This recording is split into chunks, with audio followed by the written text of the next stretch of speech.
back to another video of learning SwiftUI. So hopefully you learned how to create lists in the navigation view and enjoyed the last video. If you have any questions, feel free to comment down below and then I will try to answer them to the best of my knowledge. So we will continue with the learning by implement a custom cell view for the list view from last video. So you will learn the basics about a vstack, Hstack, and SF symbol collection. Then you will be able to customize similar views in the future. So make sure to hit the subscribe button so that you don't miss any future videos, and hit the like button so more people can watch and learn how to code in SwiftUI. So before we continue, it is important for me to explain about the decoupling and the design patterns, since we will be using MVVM architectural design pattern. It actually stands for model view, view model. It might sound hard to understand and put in real life use at the beginning, but you will eventually get used to it due to the nature of the SwiftUI development. I will continue explain a little more about MVVM in the future video.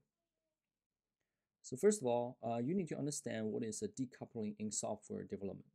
So decoupling is basically isolating the code that performs a specific task from the code that performs another task. So it's important because it actually makes the code more maintainable, reusable, and easier to test. So when you decouple functionality in your application, there is less chance or introducing errors when updating or replacing part of the system. So at the first glance, this concept might seem simple. So just like don't have functions that do too much.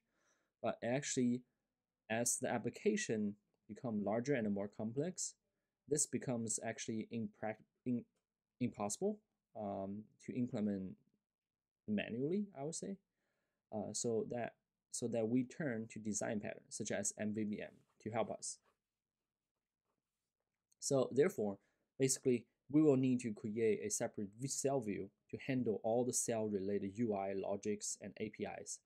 So this code will not exist inside this list of content view. As you can see right here on the screen.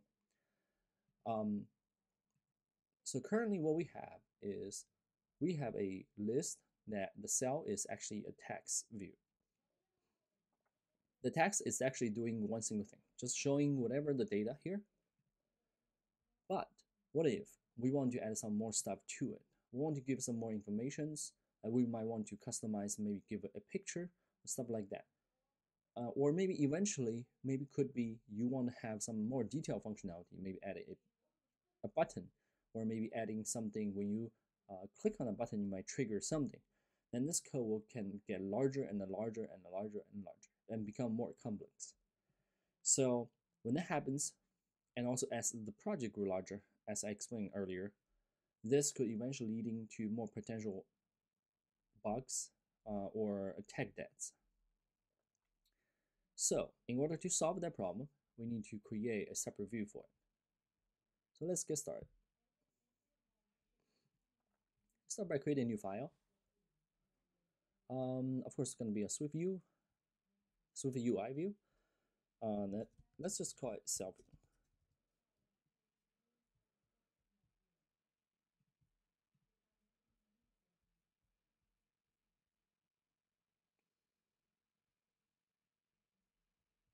So now we have a separate cell view here. Now just imagine maybe we want to something like we want this cell. Basically, we want let's go back to here a little bit. So basically, we want something like maybe have a title, maybe some detailed information, and then potentially a image icon to representing what kind of stuff is. So let's just shorten this a little bit so we don't have too much data in there, just for a demonstration purpose there. So we have a tomato, maybe I have a, let's call meat. Let's call this apple. Banana I think is fine. Shrimp, candy, water. I think that's be fine too.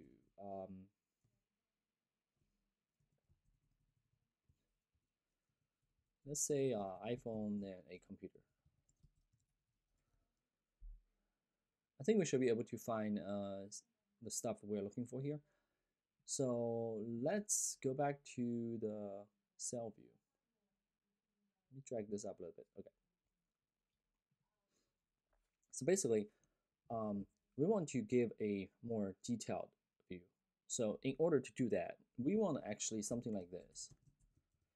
Maybe we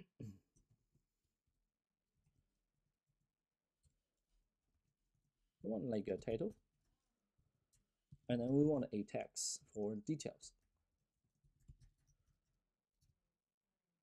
So we have a separate view here. So they're actually containing each individual views there.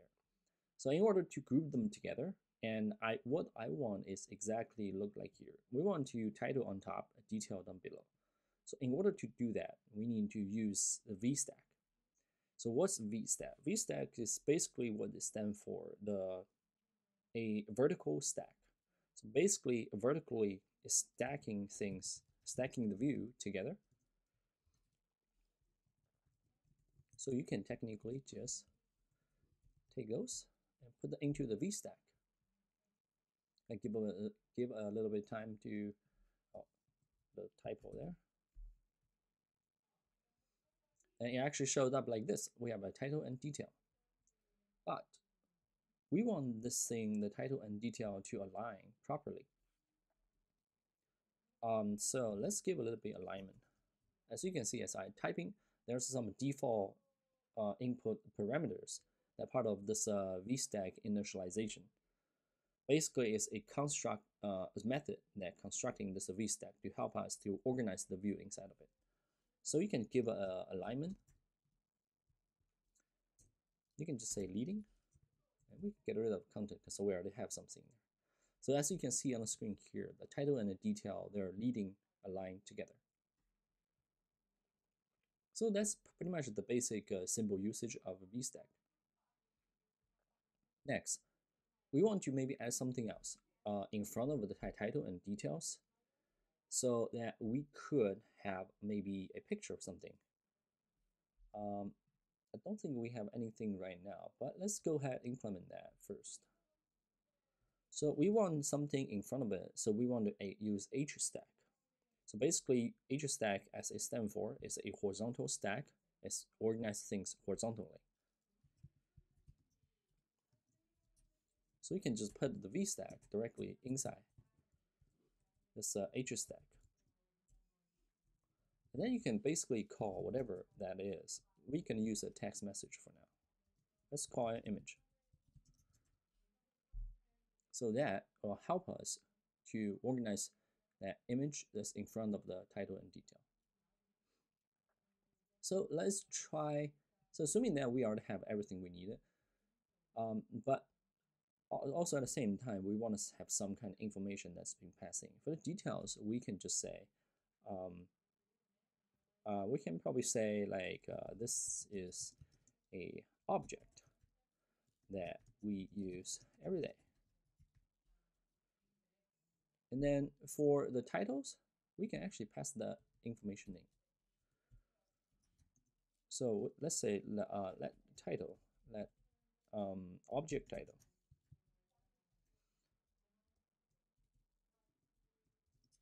Be a string. Then let's pass this object title. And we also have to restructure this so it knows what's to pass in. By default, for the preview, which is this content, this Canva here, let's just call title for now. Now let's go back to the content view and try to replace this text food with the cell view we just created. Of course, we want to pass in the title as well, which is the food right here. All right, that looks kind of good there. We do have a title and this object that we use every day. I think we put the name in the wrong place in the image location. So let's go back to try to fix that. So let's copy this first and change this back to image.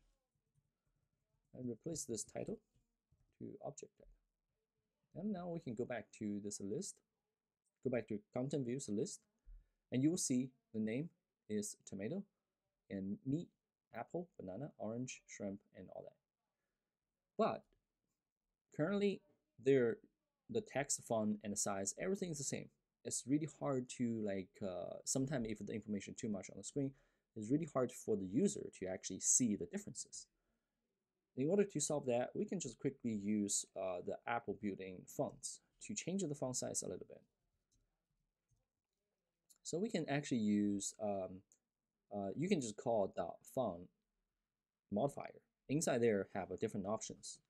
You can use title, body, headlines, captions, and all that.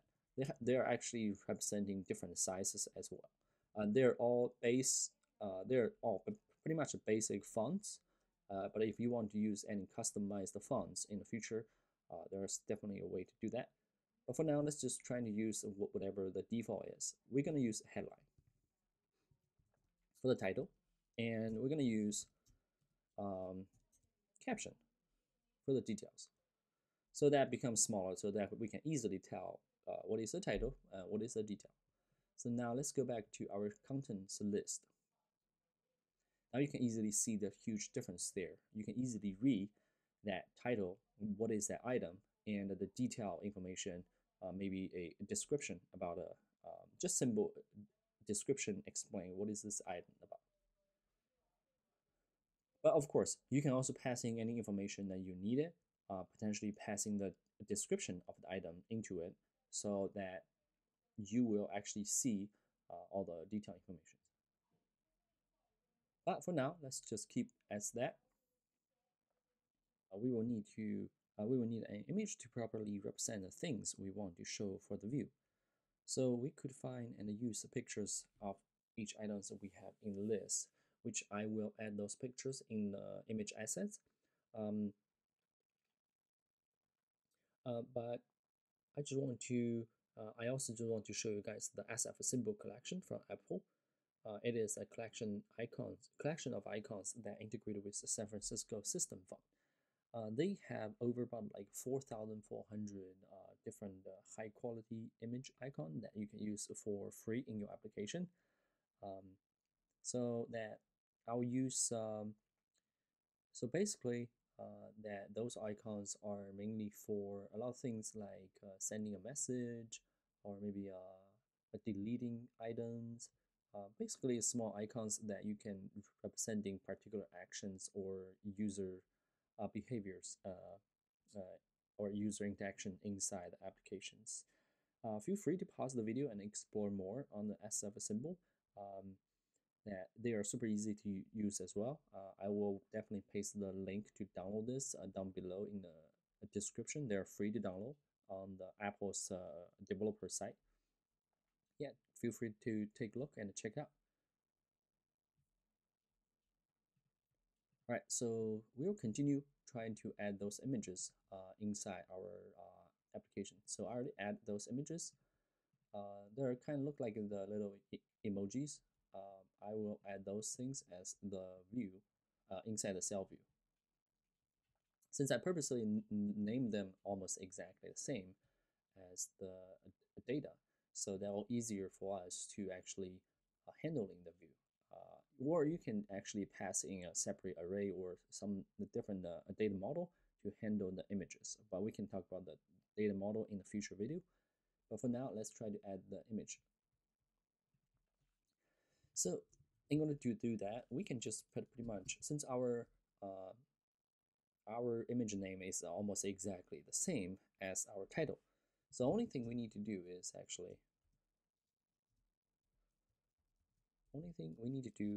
just use object title and lowercase. And that should give us the image that we wanted for the particular item. And we can change the description as well. Say this is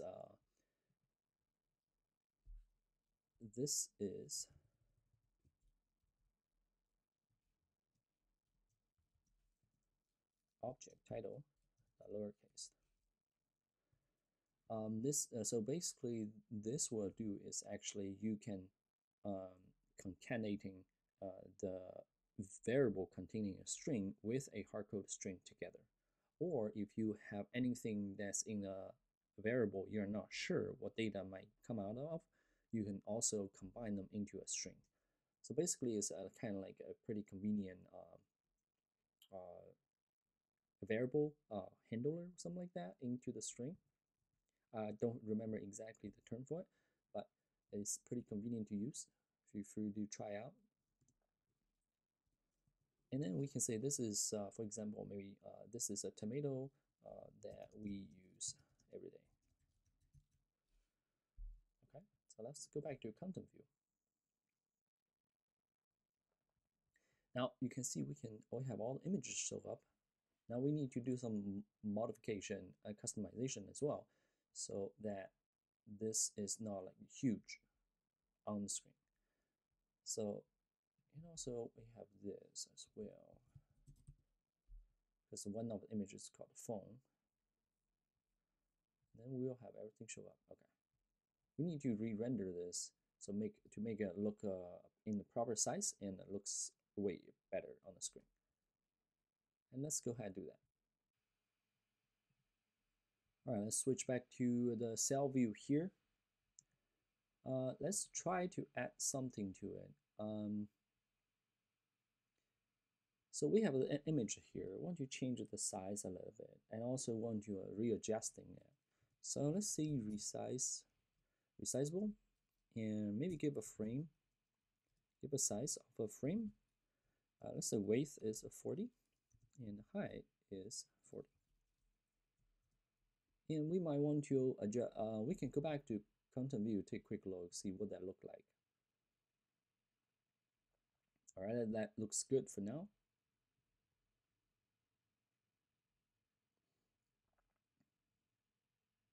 But we can also adding some additional stuff to it to make it look way better. So let's go back to the cell view. Based on the frame there, maybe let's say add a clip shape. We can also utilize the building feature, maybe like a circle, and also I think in order for you to see what we're doing, we can temporarily change this to a thing that we can see. Let's call it tomato.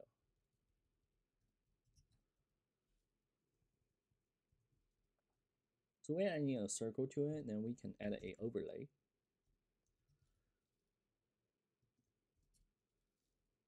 We can also add in an overlay of a circle, and then give a little stroke.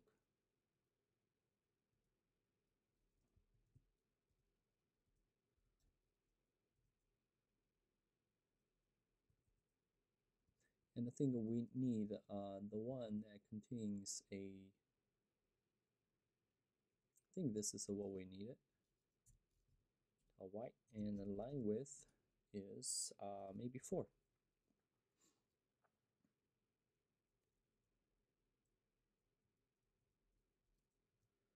And the shadow radius, and let's give it 7.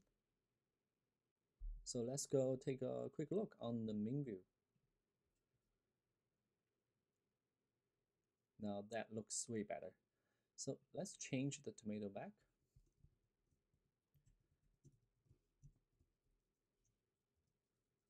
To the object title dot lowercase.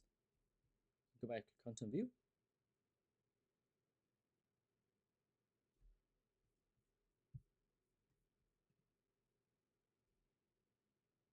That looks way better. And voila, this is how you create your first customized view with a vstack, Hstack, and SF symbol.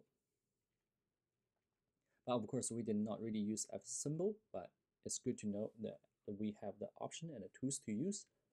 So if you for your own project here, if you want to change those to SF symbol, feel free to do so.